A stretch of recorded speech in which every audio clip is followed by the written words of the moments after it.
오늘 말씀은 도피성에 대한 말씀입니다.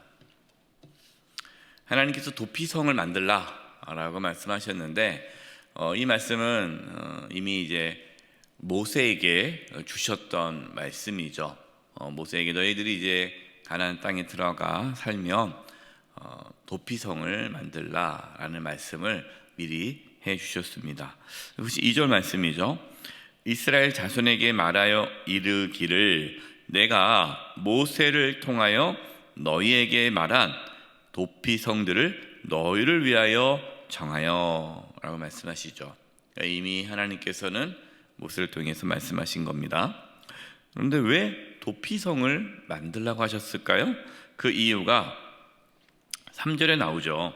부지 중에 실수로 사람을 죽인 자를 그리로 도망하게 하라. 이는 너희를 위해 피해 보복자를 피할 곳이니라. 실수로 사람을 죽인 자들을 보호하기 위해서 도피성을 만들라라는 겁니다. 당시에 어떤 치안, 법 질서가 완벽하게 이렇게 되어 있지 않잖아요. 경찰이 있는 것도 아니고 요즘 같은 우리 현대 사회는 누가 죽었다 그러면은 이게 고의로 죽었는지 실수로 죽었는지 어떻게 됐는지를 다 해서 여러 가지 이제 형벌이 더 달라지지 않습니까? 근데 그 당시는 고의든 실수든 누가 죽었다 그러면은 그 죽은 자의 가족이 보복을 할 수가 있습니다. 있잖아요. 눈에는 눈, 이에는 이. 그러니까 누가 우리 사랑하는 가족을 죽였어요. 실수든 고의든. 그러면 죽었기 때문에 그 사람은 죽어야 되는 거예요. 그래서 내가 그 사람을 내 사랑하는 사람을 죽였기 때문에 실수든 고의든 죽여도 할 말이 없는 거죠.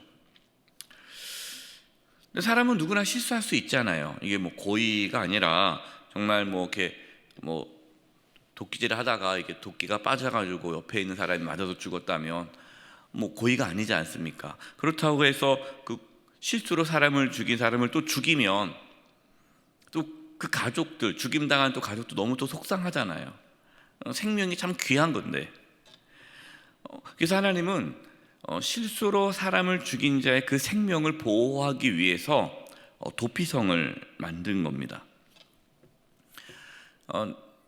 도피성을 만들었는데 사람을 죽였다고 해서 무조건 도피성으로 도피한다고 해서 살 수 있는 것은 아닙니다. 고의로 죽였는지 정말 실수로 죽였는지를 판단하고 도피성에 들어오도록 그렇게 한 거죠. 이것이 4절 말씀입니다. 이 성읍들 중에 하나에 도피하는 자는 그 성읍에 들어가는 문 어귀에 서서 그 성읍의 장로들의 귀에 자기의 사건을 말할 것이요 그들은 그를 성읍에 받아들여 한 곳을 주어 자기들 중에 거주하게 하고.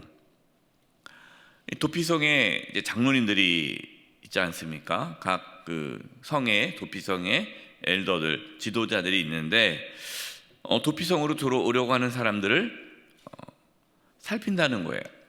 그러니까 재판을 하는 거죠. 정말 이 사람이 고의로 죽였는지 실수로 죽였는지 이거를 정확하게 사실관계를 확인한 다음에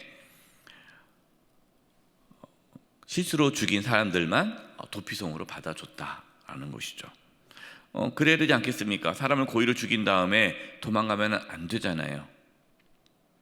자, 그러면 도피성에 들어온 이 살인자는 실수로 사람을 죽인 이 사람은 언제까지 도피성에 머물러야 합니까? 6절 말씀 보겠습니다. 그 살인자는 회중 앞에 서서 재판을 받기까지 또는 그 당시 대제사장이 죽기까지 그 성읍에 거주하다가 그 후에 그 살인자는 그 성읍 곧 자기가 도망하여 나온 자기 성읍 자기 집으로 돌아갈지니라 하라 하시니라. 일단은 이 살인자가 고의인지 실수인지 정확하게 판단하는 재판을 받기까지 도피성에도 보호받을 수 있다는 거예요. 그래서 어느 정도 신변 보호를 받으면서 정확한 재판을 하는 거죠.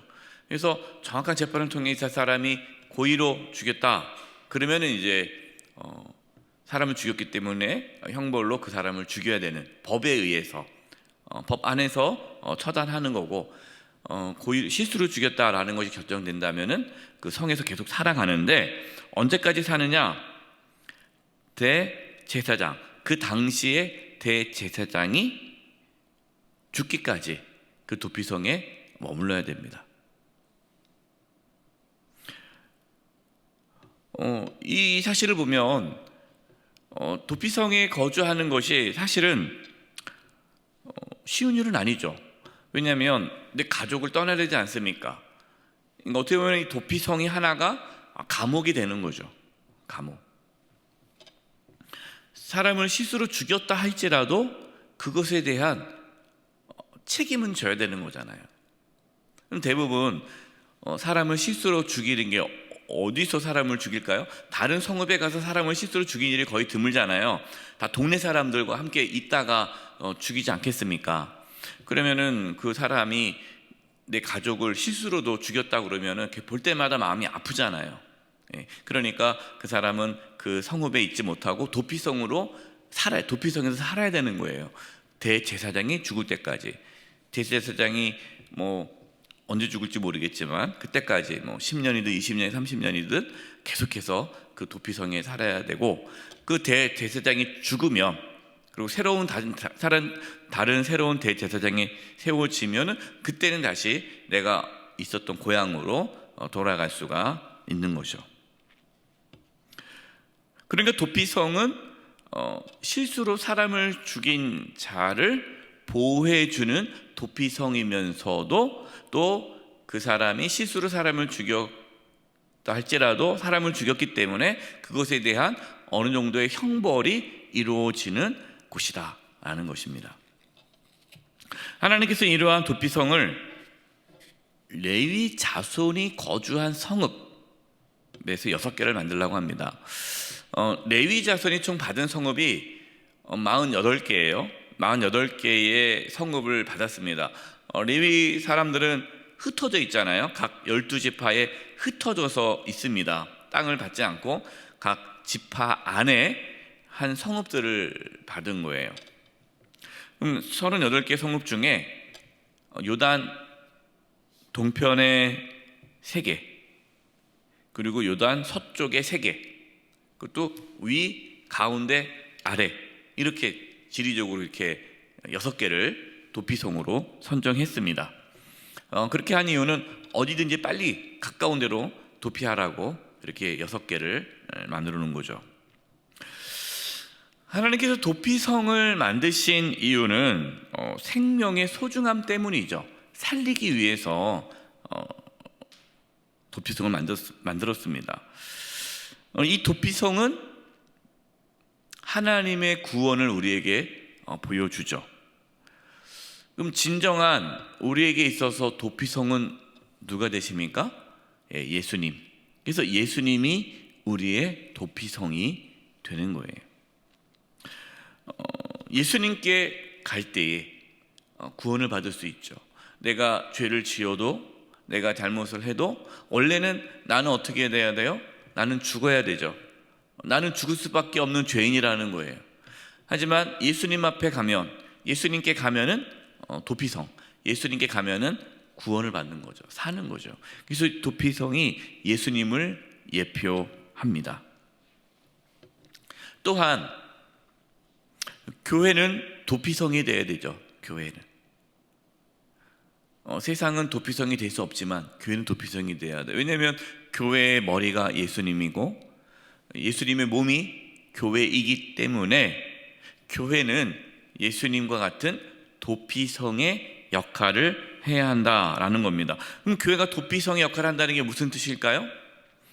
교회는 세상과 구별되어야 되지만, 세상과 똑같으면 안 되죠. 구별되어야 되지만 세상과 단절되어서는 안 된다라는 거예요. 마치 우리끼리, 그리고 우리끼리만 예수 잘 믿고 잘 사는 것이 아니라 누구든지 교회 안에 들어올 수 있도록 항상 문을 열어놔야 되죠. 그 사람이 누구든지. 그래서 우리는 차별하지 않고 누구든지 사람을 맞이해야 돼요.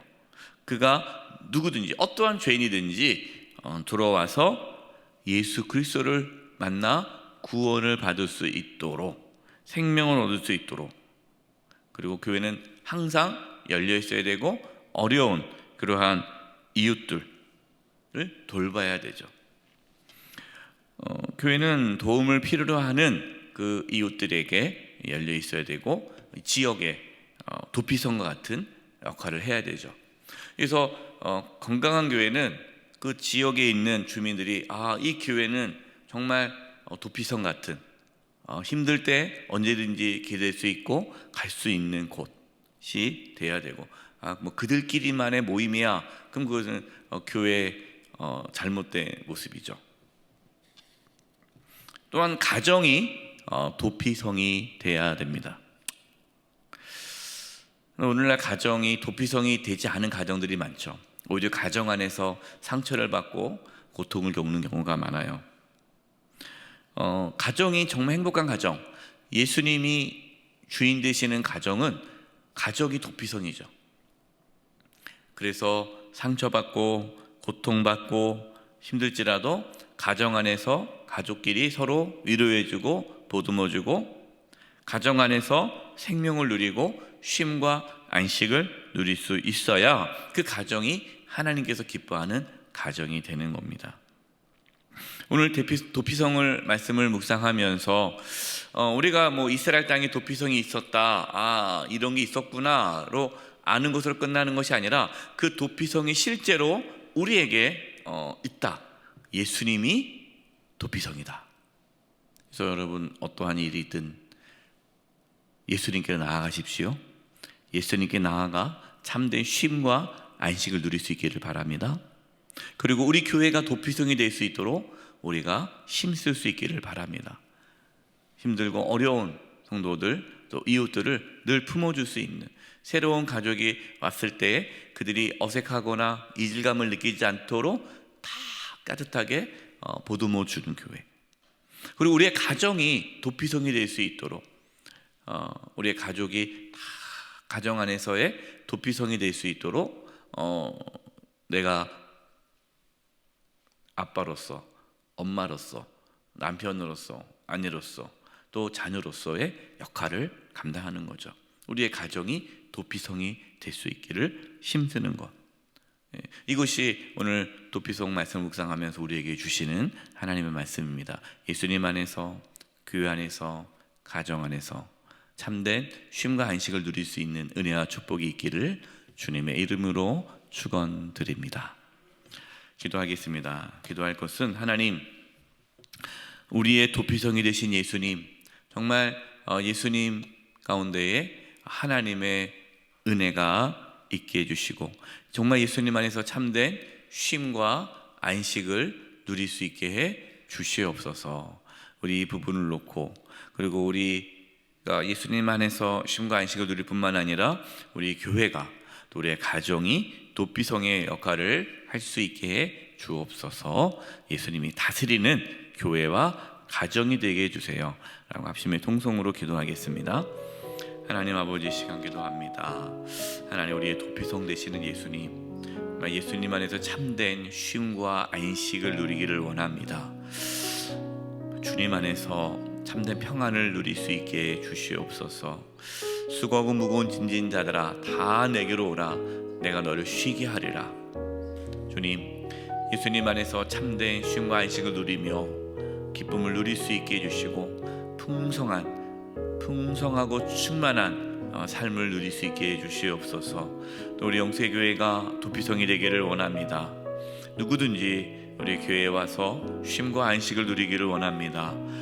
이웃들이, 특별히 소외된 자들이, 힘들고 고통 가운데 있는 자들이 우리 교회 안에서 참된 안식을 누리고 주님 만남으로 구원받는 역사가 있게 하여 주시고 우리의 가정이 도피성이 되기를 원합니다. 하나님, 우리 모든 가족들이 가정 안에서 주님을 만나게 도와주시고 주님 안에서의 참된 평안과 안식을 누릴 수 있는 복된 가정이 되게 해 주시옵소서. 서로 위로하고 격려하고 붙잡아주고 보듬어주는 가정이 될 수 있도록 역사하여 주시옵소서. 하나님 아버지, 감사합니다. 우리의 도피성 되신 예수님 안에서 참된 쉼과 안식을 누리게 하여 주시고, 또 주의 몸된 교회, 우리 영세교회 안에 도피성과 같은 그러한 모습들이 날마다 있게 해주셔서 소외되고 고통받는 모든 자들이 우리 영세교회 안에서 참된 쉼과 안식과 구원을 누리게 하여 주시옵소서. 우리 모든 성도들의 가정이 도피성이 되기를 원합니다. 예수님이 주인 되는 가정 되어 행복하고 평안하고 기쁨이 넘치는 가정 되게 하여 주시옵소서. 예수님의 이름으로 기도드립니다. 아멘.